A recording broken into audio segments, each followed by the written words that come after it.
Good morning, everybody. Mark Finan here in the home weather office on this Tuesday morning. It's the 25th day of July, 2023. This is the morning briefing.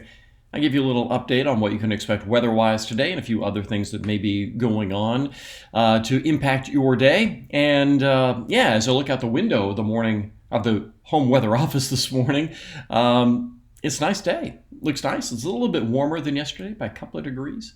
The delta breeze not quite as strong. I'll show you the marine layer and what's going on with the wind right now, or as we go through the day here. But also, I wanted to touch on some fires that are going on.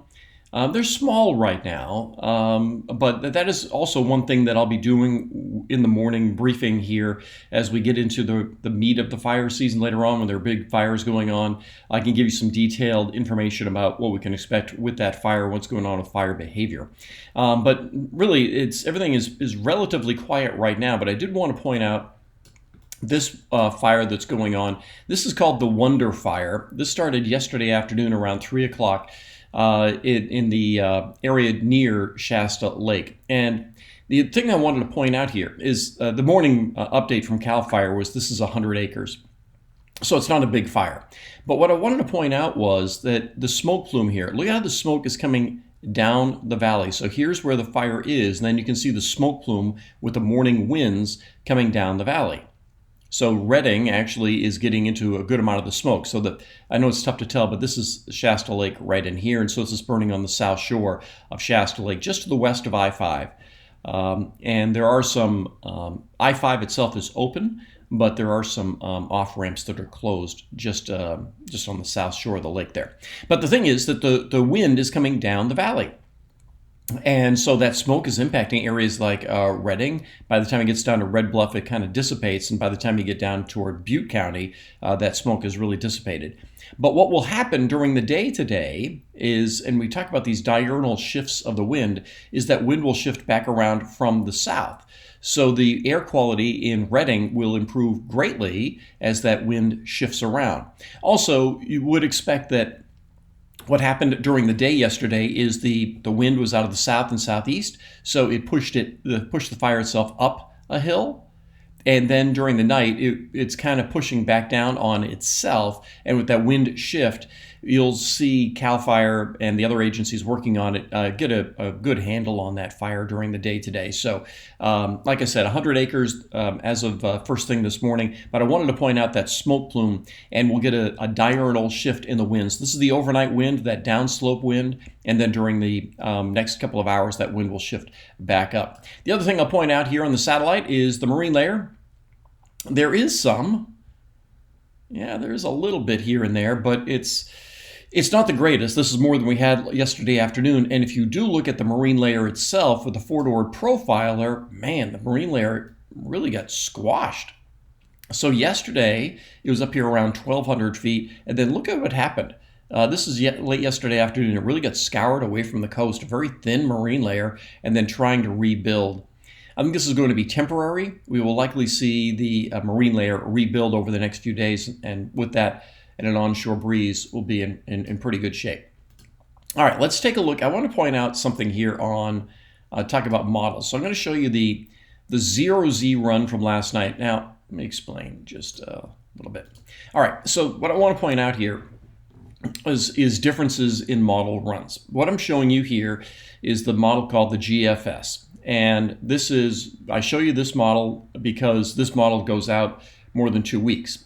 It doesn't have the greatest resolution, but it goes out farther in time. So that's the trade-off you make. The higher resolution models, the 1 kilometer models, the ones that can give you details about, which part of the county you might see rain in, those models only go out as much as 48 hours. So when you want to look down the road, you look at these other models that don't have as great resolution. But the other problem with looking out 10 days or more down the road is you get wide fluctuations in the outcome. And I'll give you a good example of that right now. And this model is run 4 times a day at 0, 6, 12, and 18Z. But I usually just use the 0 and the 12. Those tend to be more dependable, and I'm no expert on models, but in my opinion, and my feeling, I should say, maybe is a better word for it, is that they are better initialized than the 6 and the 12, 6 and the 18. But either way, I digress. Let me show you what the 0Z run looks like. So this is the classic thing we've been talking about, this big high, and you have the troughiness. So as these little troughs go by, we tend to see some relatively mild weather. The high kind of nudges back in, and then it gets nudged back out. We have this little trough coming through. This is on Thursday. So Thursday, Friday, and the weekend should be okay, according to this model. And nice low here in the Pacific Northwest. We're still under that southwesterly flow. So I talked about the fires. There are also fires going on in Oregon, and as long as we have southwesterly flow aloft, that smoke stays away from us. Big area, big ridge here that covers areas from Arizona all the way through the south, so they'll continue to be on the hot side. And then as we get into, this is Sunday, and then this is Monday, and then this model, let's see, when does it show we might get back into some hotter weather? This is what I wanted to show you. So this gets all the way into next weekend. This is next Saturday. Yeah, it's starting to show maybe we'll have some hotter weather. Also shows a possible hurricane.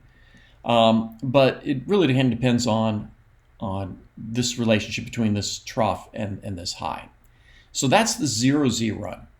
If I show you the same result from the 6Z run, this is also next Saturday.